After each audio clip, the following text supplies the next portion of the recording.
me make sure the stream is going. Oh, good. It says I'm streaming.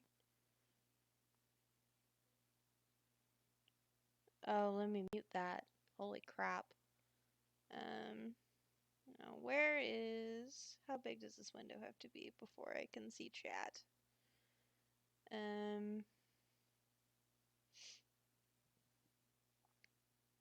There we go. Just in case anybody pops in.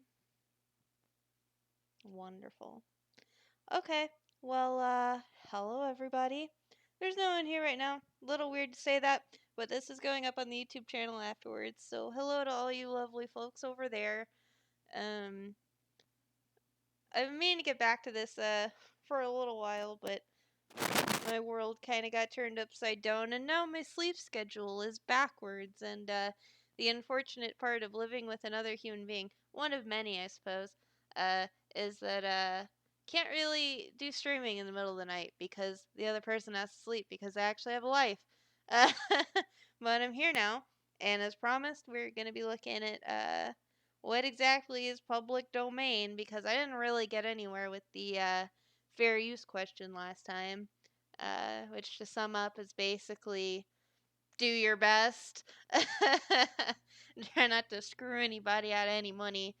But one of those copyright words that I'm vaguely familiar with is public domain. And works that are in the public domain are not protected by copyright in the same way that most mainstream things are, because the copyright is expired, so anyone can use them at any time for any purpose, or so I assume. I'm not sure. We're gonna find out. Let me see. Speaking of copyright, I am testing out a new setup. Right now, I'm actually using a headset so that I can listen to tunes. I hope they don't bleed through my mic too much, because I'd hate for this to get DMCA'd. But if I sound a little different, that's why. I'll listen to this later to see what the quality is like, to see which of these two mics I like better for these things. But yeah, so here we go. The first thing we're gonna do is we're gonna look at this Google page, and we're gonna put in the search bar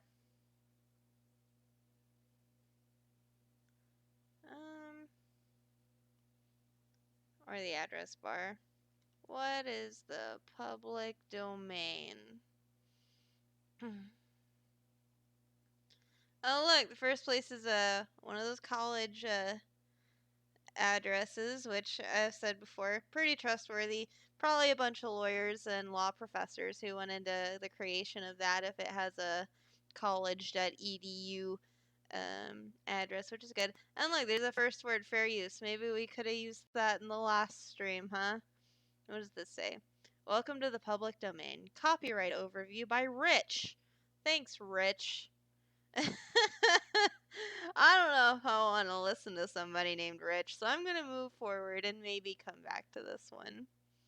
What is considered in the public domain? What are examples of public domain? These are all really good questions, actually. I like these suggested questions. Usually, I don't like them too much because they redirect you a little bit in a way that am not very comfortable with. But these are all pretty fair, I think. How long until something is public domain? Why is this content in the public domain? What content?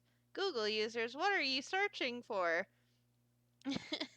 I don't know, maybe on the YouTube channel at some point I'll make a scripted series about how to Google and what the algorithm actually does and does not use in your searches and that kind of thing.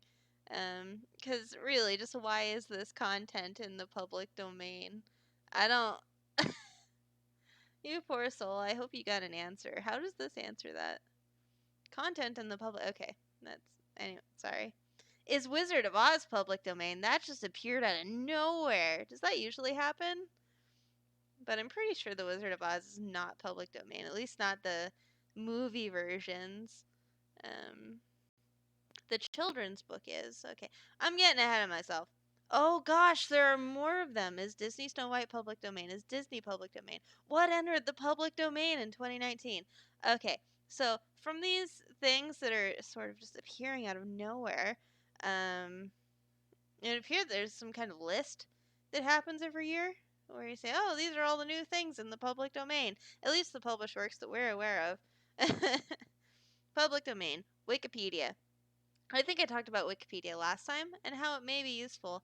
That's another scripted video I might make where we go through the pros and cons specifically of using Wikipedia and what kinds of sources to look for that are credible that you can pull from Wikipedia. But I might avoid that for today, and we'll come back to that at another point. www.copyrightlaws.com. That sounds legit, but really anyone can buy the domain copyrightlaws.com. So I don't know. I don't know how much I should trust that. What is the public domain? Copyrightlaws.com copyright. Okay, that's a little sloppy. That's a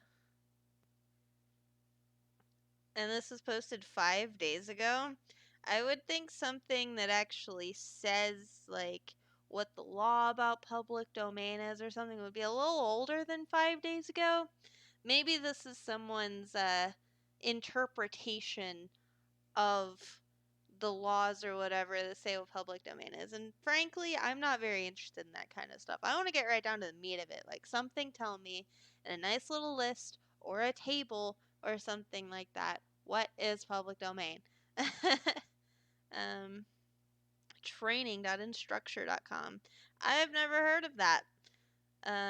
Copyright.universityofcalifornia.edu. Okay, we have some professionals involved in creating this one.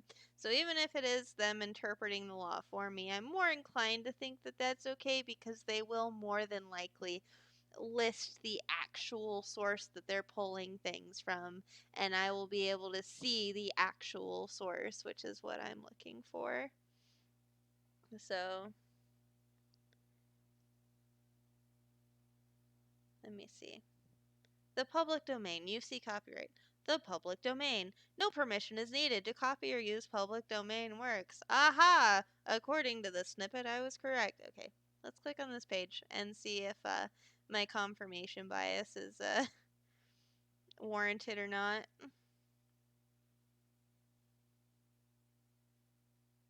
Hmm.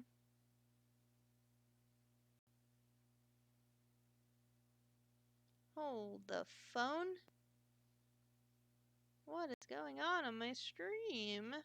It says we're still on the Google homepage. OBS, what are you doing? Why are you like this?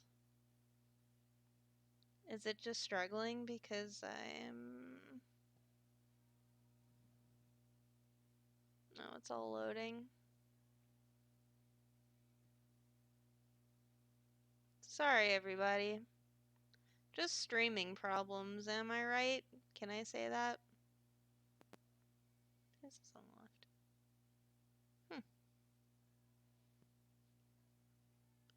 In the list.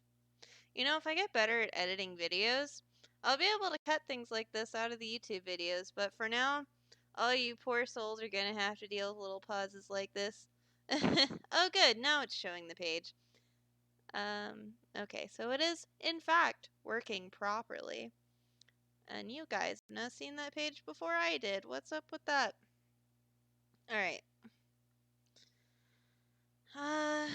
Summary.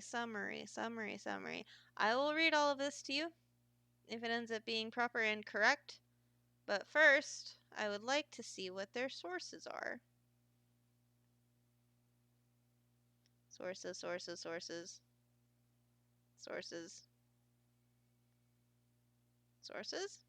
Related policies? I don't care about related policies. I want to know more about this one. Where did you get your information from, everyone? At Regents of the University of California. Alright, so I'm going to come back to this because I am on a search for whatever kind of dry, boring, horrible, dense, legal mumbo jumbo page I can find that actually has the things on it so that I can kind of compare between this, which will likely be much easier for me to read and understand, and the thing that's harder to understand, so I can kind of just make sure this is on track with that and that I know what's going on. So we're going to go back to the Google search. We're going to keep scrolling down. Copyright.cornell.edu. Okay, they have a page about the public domain. Copyright term and the public domain in the United States. Oh, by the way, everybody, I'm based in the United States, so these are what my results are gonna be. If you're international, I'll probably end up, later over the course of this thing's existence.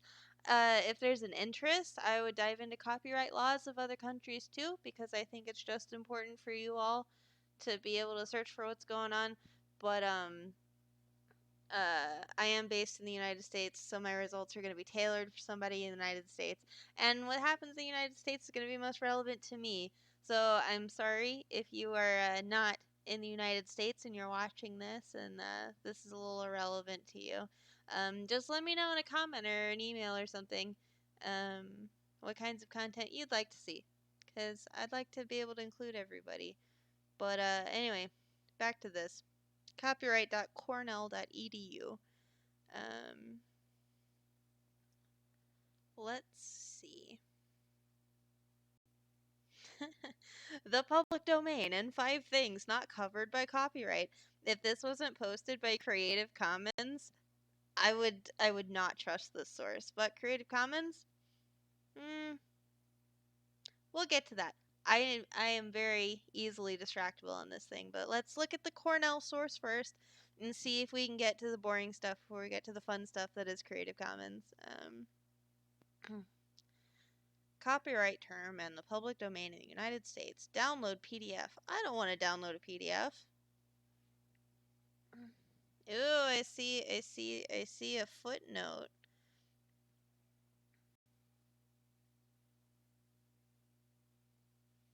These aren't sources. Ooh, this one has a source. And that looks like some legalese that I don't understand. Perfect. Let's just skim for other sources.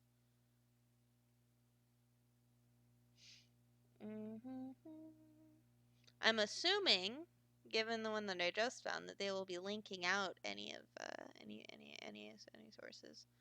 Oh boy, they just immediately proved me wrong.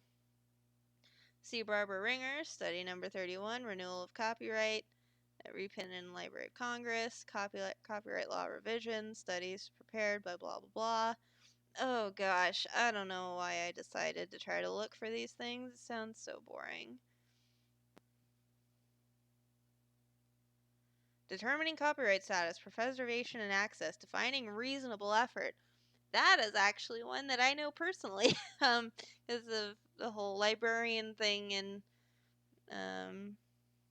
kind of our special corner of fair use and everything. That's actually a pretty important paper for us. Maybe we'll read it on the channel sometime. But that's not getting like generally what is this thing that I'm looking for? What is the public domain? It's a slightly an answer to a slightly different question. Ooh, how to investigate the copyright status of a work. I like that. And that's published by Library of Congress, so that's about as factual as it gets, I think. Highest library in the land. And, the Copyright Office is there also, so that's straight from the horse's mouth, so to speak. The online books page FAQ, especially how can I tell whether a book can go online and how can I tell whether a copyright was renewed, is also very helpful. Well, I'm not trying to republish a book online like a library does, so maybe those won't be too relevant, but I will look at this how to investigate the copyright status of a work. later, once we get an actual definition for what public domain is. The following section on foreign publications draws extensively on Stephen Fishman, the public domain, how to find copyright-free writings, music, art, and more. Ooh, that sounds useful. Maybe I can actually put some background music in these things. I've thought about putting some of my own music in it, but I feel like that might be even more alienating than my rambling. So we'll see. Interesting. How expensive is this book? It looks legit. Product details. I'm just looking for a price. I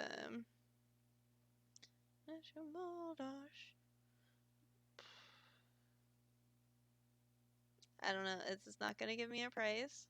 I kind of hate that. Also, this page is not correctly formatted for tiny windows. Wow. I'm just skimming for a price. Oh crap, is this whole book here? Oh no, it's a it's a sample chapter. I was about to get so excited. Let's keep scrolling. Do Google customer reviews. I don't want to read those. I don't care about those. Okay, well that doesn't seem to list a price. But I guess this is a book about that kind of thing. I'm probably not going to read a book to find music to put in my YouTube videos, but I'll bookmark that for now. Maybe I'll look at that in my free time and let you all know how it goes. But I am getting so distracted again. This is why it is so hard to find good information on the internet. You go looking for one thing and you end up sidetracked by a million and one things, and you don't even know what you were looking for in the first place anymore. But I'm looking for a definition of public domain. What is it? How does it work? Oh boy. Something about Uruguay? I don't. Okay. This is So, okay, at this point, I so I've said that I don't want to just read something that would give me someone's interpretation of what I'm looking for. So I'm going to group these two bookmarks together of the Cornell University and the University of California kind of summary pages. I'm going to group those together. I'm going to go back and take a look at this duration of copyright page that I found as a source. And I'm going to see if maybe this is the whole thing. Is public domain only like, oh, the copyright has expired. And this is going to explain how long it takes for copyright to expire, or what is this? What is this going to answer my question? I doubt it. Will I understand it if it does?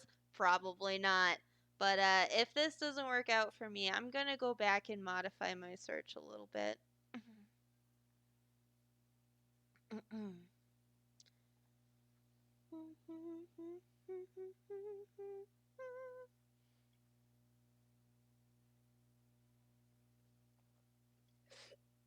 I'm also curious as to why this starts at 1978. There's probably some fundamental change that happened to copyright law at that time, but I don't know. Maybe we'll find some more context as we go through this thing.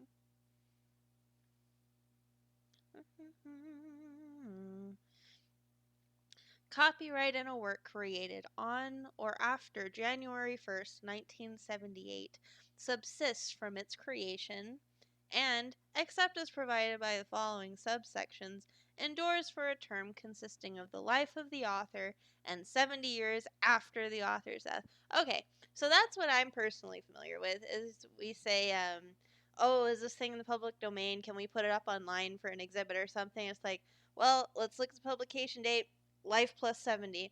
It's a little morbid, but that is something that we look for.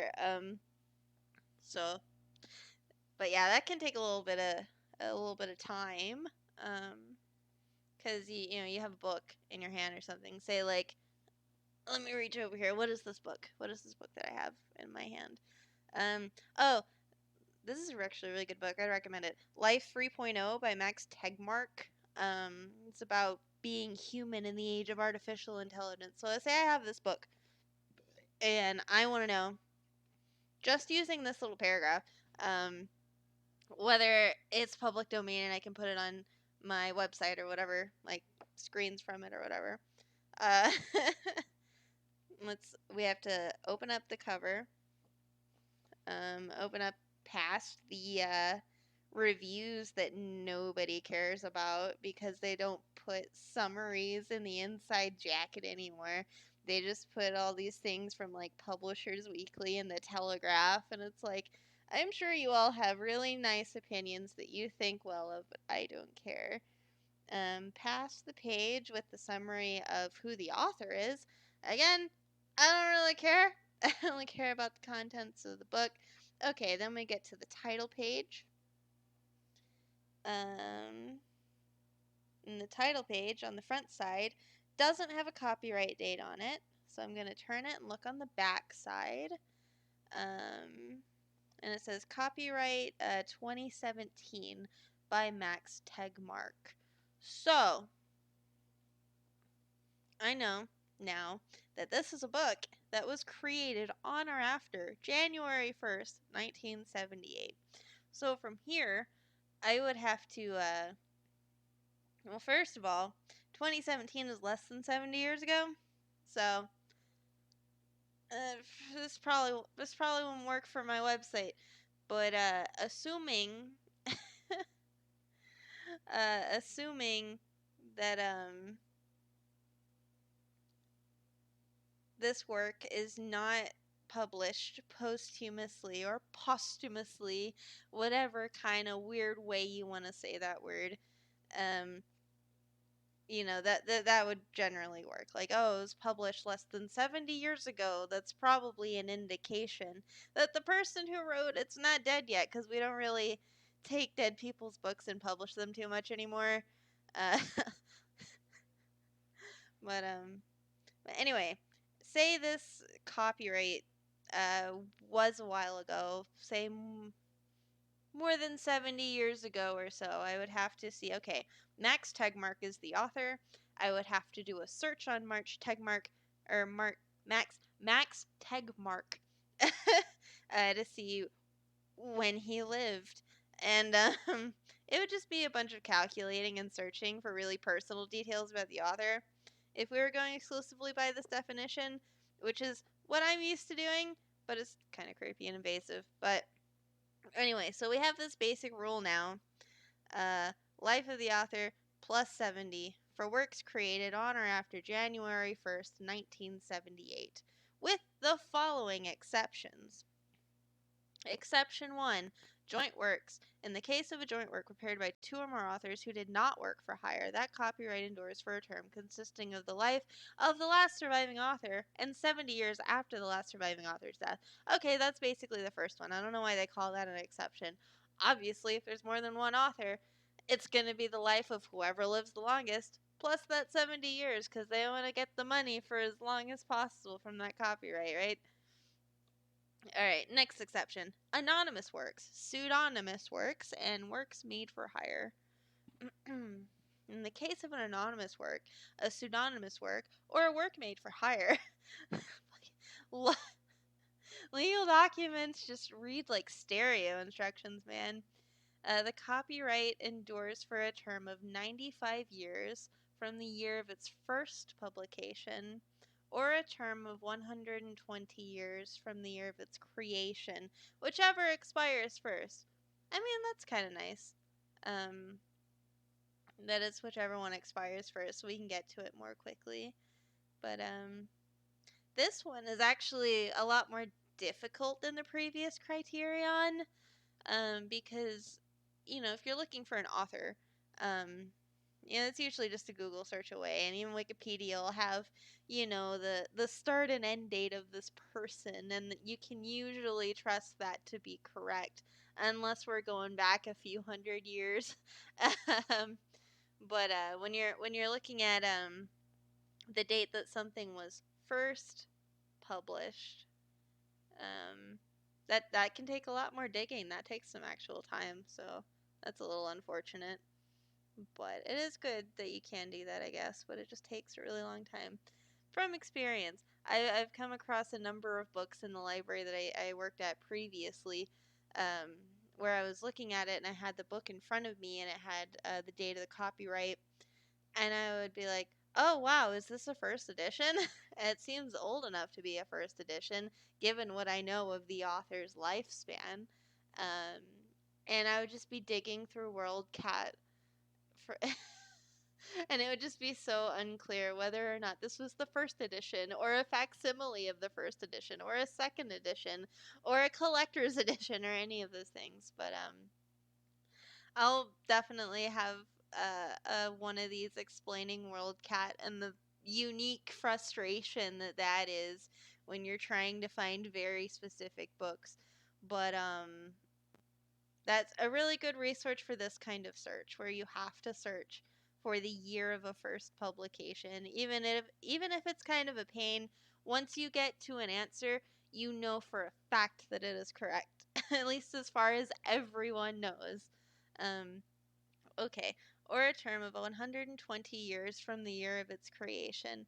Now, that is one of those things where if it's some anonymous little book from an author that no one had ever like heard of or guessed or had any context for, like, how would you know when it's created? Would you maybe see other people talking about it, or would you take its copyright date on the inside cover at face value and say, "Oh yeah, this was just published in 1678. I guess that's the first one. No one can prove otherwise yet." um or like if there was like a handwritten note in it that said like, "Oh, I wrote this 6 months ago. Good for me. Congrats me." Like, you never see that kind of stuff. It would probably end up being the 95 from whatever copyright date is in the book. But that's really surprising to me, actually. Anyway, sorry. Continuing. Um if if before the end of the term an identity of one or more of the authors is revealed, um blah blah blah blah blah, legal jargon, legal jargon. The work endures for the term specified by the first two sections, so the life plus 70 thing again. Okay. Records relating to death of authors. Any person having an interest in a copyright may at any time record in the Copyright Office a statement of the date of death of the author of the copyrighted work, or a statement that the author is still living on a particular date. The statement shall identify the person filing it, the nature of the person's interest, and the source of the information recorded. Okay, so basically, if you have an extenuating need, you can take it up with the Copyright Office and be like, "Hey, I know it's only been 69 years instead of 70, but first of all, nice. And second of all, can I read that? Can I publish that? Can I work with that for my own publications?" Um, I'm just gonna, I'm gonna call this one the 69 rule. All right, next, presumption as to author's death. After a period of 95 years from the year of the first publication of a work, or a period of 120 years from the year of its creation, any person who obtains from the Copyright Office a certified report of the records, blah, blah, blah, that they died less than 70 years before, is entitled to benefits, blah, blah, blah. Okay, so basically, if something's anonymous and it's living under the 95-year rule, you can just say, "Hey, I know this person. They died 69 years ago. How about that?" And the records person will be like, "Nice, you have an exemption, and maybe you may be entitled." Sorry. Okay. Oh, is that it? Is that everything? Well, what about before 1978? Hmm. Okay, so I think this is pretty clear um, about when copyright times out and therefore makes something enter into the public domain. So I'm gonna go back to those .edu sources I was looking at and see if they say kind of the same thing, and if they don't, figure out why that is.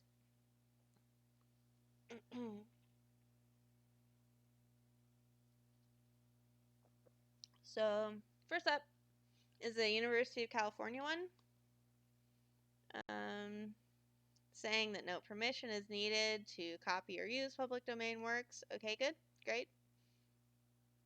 A work is considered to be within the public domain if it is ineligible for copyright protection or its copyright has expired. Okay, that's the part we were just looking at, the expiration. Ineligible for copyright protection. At this point, I don't think anything is really ineligible for copyright protection given the wonderful work of the folks at Creative Commons and other folks like even Twitch and YouTube who have a certain kind of copyright control over creators' content and everything. But anyway, that's super complicated and nothing to do with question at hand. Um, okay. Oh, it actually explains what might not be eligible for copyright. That's really nice. Ideas and facts. Works with expired copyrights. Works with no original authorship. Well, that's not true. We saw in the other source that if there's an unknown author, that a copyright exists if it's published for 95 years or 120 years, depending. So that's a little weird. Works governed by early copyright statutes that failed to meet the requirement for copyright protection. Okay, so maybe that means if it's pre 1978, the rules don't apply. That would be pretty great, actually. Um, Scientific principles, theorems, mathematical formulae, and laws of nature. Um, Scientific and other research methodologies, statistical techniques, and educational processes. Laws, regulations, judicial opinions, legislative, blah, blah, blah, words, names, numbers, symbols, signs, rules of grammar and diction, and punctuation. Well, that's pretty nice. Okay, so that seems like basically common sense stuff, and I'm inclined to believe it, even if I haven't read it from a boring legal document. Because it's like, oh, what are you gonna do? Copyright an exclamation mark, and no, that's not gonna happen. Um, so all these things generally make sense to me, except for the works with no original authorship, because I'm going to defer to the primary source that I found in the other place that says, well, if there is an author, if it is published, then you have to wait 95 years or 120. Um, anyway, public domain status by year published.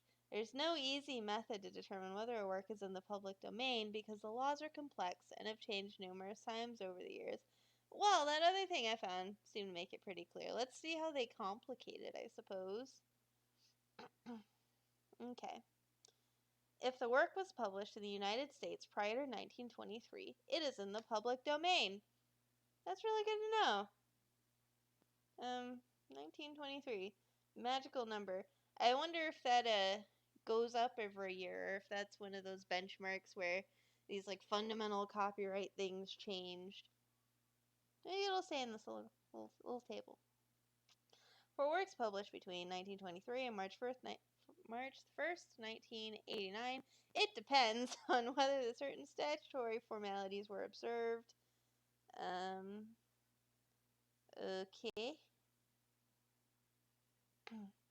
Oh, okay, it explains subcategories to the right, because I was about to be really confused and uncertain how to proceed from there if this was all they said. But okay, if the work was published in the US between 1923 and 1978 without a notice, it is in the public domain.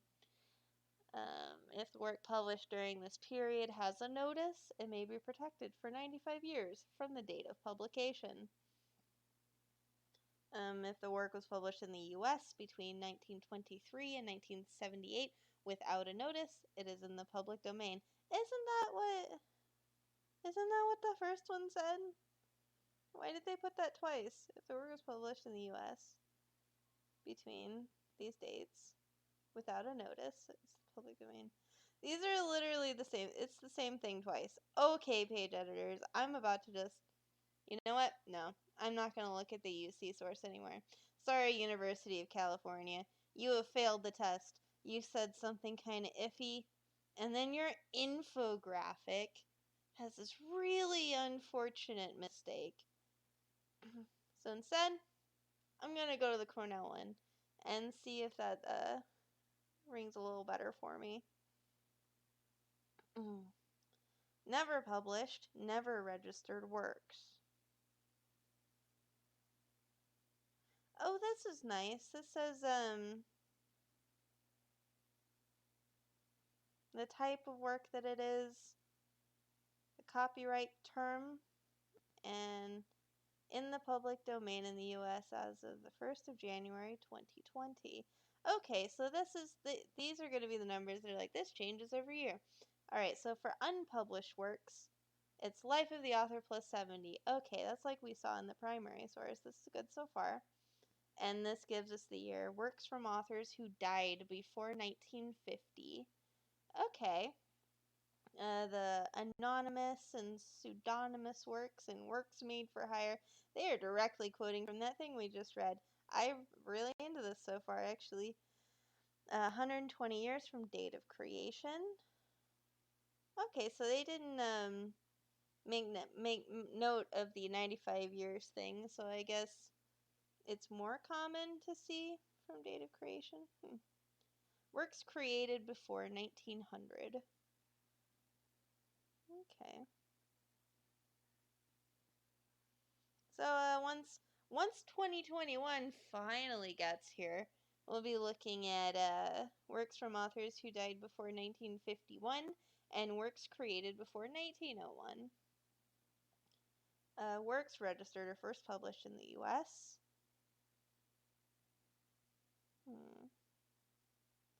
Before 1925. So this is all this is new territory because it seems like this first section is covering the source that was cited by this page, which makes sense. But since they are quoting it verbatim and they are sticking so close to source content, I'm really inclined to just to kind of take them at their word in this second half, where I haven't found their sources necessarily. So, works registered or first published in the U.S. We have date of publication, conditions, and copyright term. Pretty straightforward. If it was published before 1925, there are no conditions and there are no copyright terms because the copyright has expired. So 1925, another one of those magical numbers, and that seems like a pretty static thing. So we have the difference between never published and never registered, or works registered or published here. Okay. Seems like a pretty subtle difference.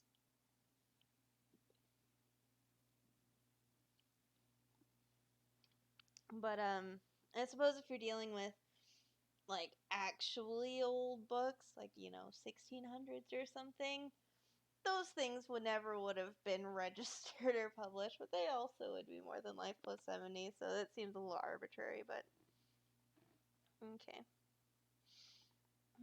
So we have these wonderful numbers of works from authors who died before 1950, works created before 1900, and registered works that were published before 1925.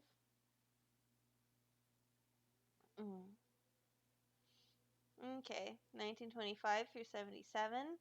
The condition that it is published without a copyright notice. There is no copyright term because they didn't comply. It's in the public domain. 1978, 1st March 1989, on the condition that it is published without notice and without subsequent registration within 5 years.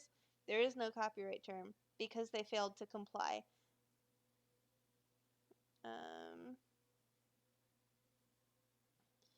If it was published between 1978 to the 1st of March, 1989, and it was published without notice, but it was registered within 5 years.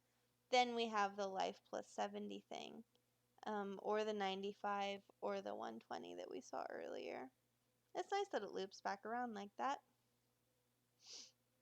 1925 through 1963, published with notice, but copyright was not renewed. It's in the public domain because the copyright expired. Okay, so if there was like a one-off novel or something that was written during that time and the author never renewed the copyright, then that would be public domain right now. That's pretty good to know. Unlike how Disney does its characters and refuses to relinquish the copyright even though it's been probably more than 70 years by now. But anyway, 1925 through 1963, if it was published with notice and the copyright was renewed, then it has 95 years after the publication date. Actually, I'm not gonna pop up my calculator to do that. We'll do one online. Okay, and we're gonna math out when those things would happen. All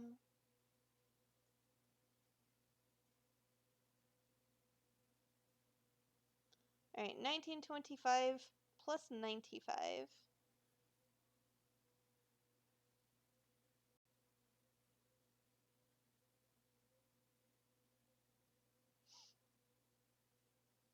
Not with the words, but a melody bold.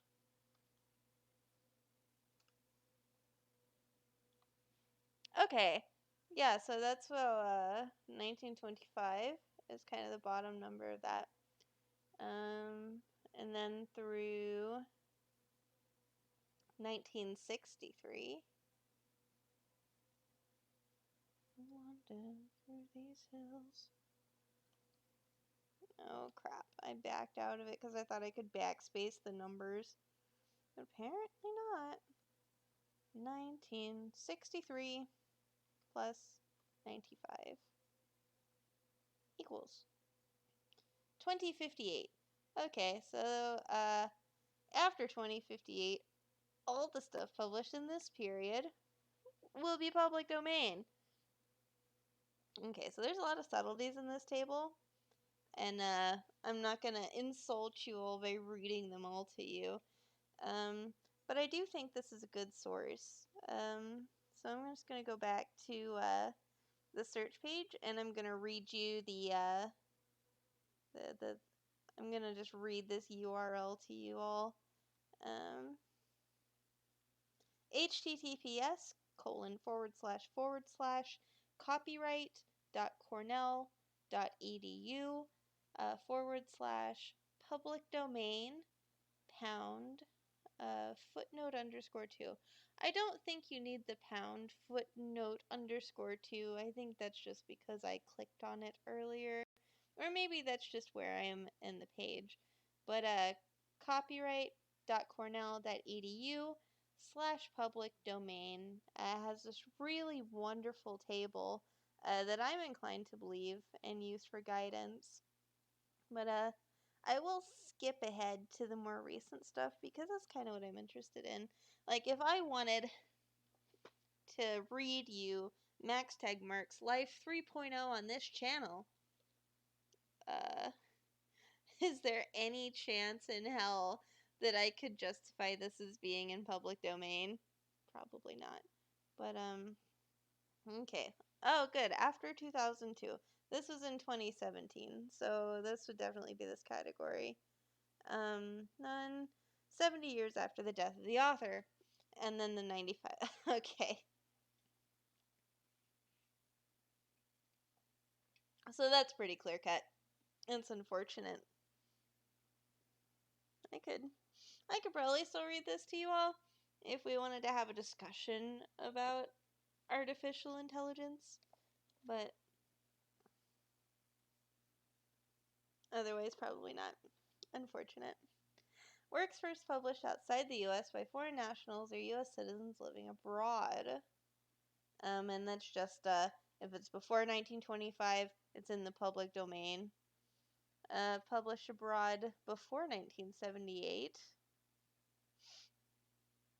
1925 through 1977, published without compliance with U.S. formalities and in the public domain of its source country as of the 1st of January 1966, in the public domain.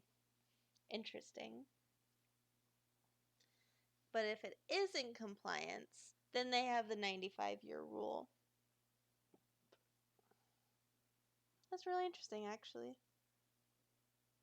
Works published abroad after the 1st of January 1978. Until 2002.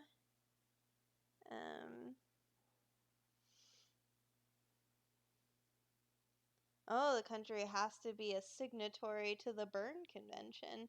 That's an interesting caveat to put. The greater of 70 years after the death of the author, or 31st of December 2047. Interesting.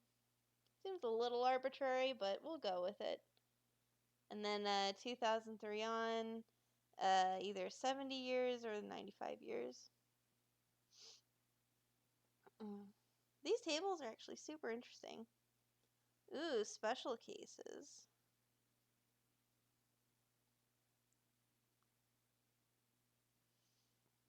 If 1909 through 1978 in Alaska, Arizona, California, Hawaii, Idaho, Montana, Nevada, Oregon, Washington, Guam, and the Northern Mariana Islands only, published in a language other than English and without subsequent republication with a copyright notice.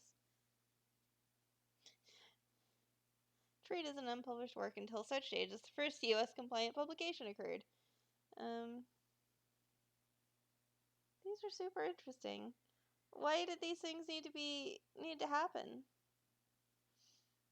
If fixed or solely published in one of the following countries, the 1st of January 1996 date is given above is replaced by the date of the country's membership in the Berne Convention or the World Trade Organization.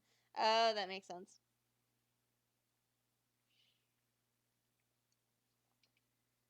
There's just a list of those things. Sound recordings. Okay, we're getting a little too far. I'm only worried about really written works. So I think this pretty much answered my question. This is a really informative page. I'm happy to have found it. Creative Commons. Oh yeah, I was freaking out about Creative Commons earlier because I first found out about them when I was a little undergraduate, and I was trying to figure out how publishing my thesis was going to work, and my very kind advisor said, "Oh, don't worry about it. You just submit it with this paperwork to the repository, and they set up the licensing and everything because they do everything through Creative Commons." And I was like, "What? What is that? What does that mean?" But here, let me go to creativecommons.org so you all who may not be familiar can see what I'm looking at as I ramble.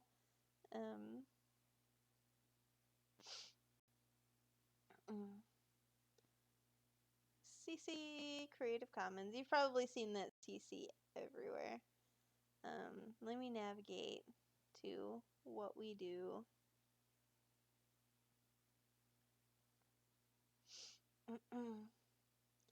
Creative Commons is a non-profit organization that helps overcome legal obstacles to the sharing of knowledge and creativity to address the world's pressing challenges.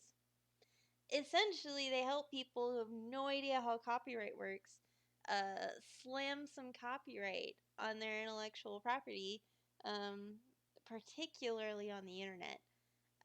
Because it's so difficult now to say, hey, that thing's mine. I made it. Please don't take it, because everyone on the internet takes anything they want and does whatever they want with it. But at least with a Creative Commons license, when people are doing things like writing or publishing professional grade, video content on sharing platforms and stuff, they can have a little marker that says, "This is mine," so that people can't just take it and say that it's theirs. Um, but really, the copyright process is so dense and so complicated, that I really do think it's a great thing that these Creative Commons folks are doing everything they can to help make it easier for the rest of us who really don't understand the legalese of any of this stuff. But yeah, I'd really recommend giving their website a look. If you're a person who's wanting to create content on the internet but are worried that people are gonna steal it or something, just go to I'll read out the URL: creativecommons.org/about. And usually platforms like WordPress, I know, are already partnered up with Creative Commons. So like if you publish on WordPress, your content is protected through WordPress's affiliation with Creative Commons and that licensing. Um, so it's just one of those things to keep an eye out for. Um, Definitely don't publish your stuff anywhere that doesn't guarantee you protections, because y'all know how the internet can be. You don't.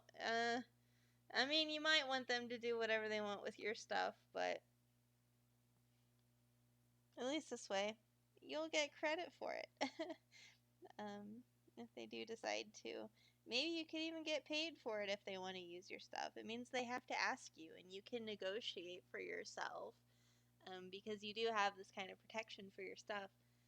So, any way to make a buck, right? If somebody wants to use your content and they see you have that nifty little Creative Commons button on it, then they have no choice but to ask, and maybe you can make a $5 off of it. But anyway, I've been talking for over an hour now, and my voice is a little tired. I'm not really used to using it this long. Um, but I hope you all found that Cornell site as useful as I did, and I do hope you check it out. But yeah, if people ever end up seeing this, feel free to leave me comments of any follow-up questions or anything that you thought was maybe interesting in this thing. Feel free to make fun of the way I ramble. Don't care. But don't be mean to each other. We're all here to learn together and find out new things. So there'll be regular content coming eventually, whenever I can get my life kind of sorted out. I know last time I left you off with next time let's look at the public domain. But I'm honestly not sure what to look at next time, because I don't know whether I want to try to focus more on making some scripted content or trying to make another stream like this. Something I've been really thinking about is fact checking Twitter.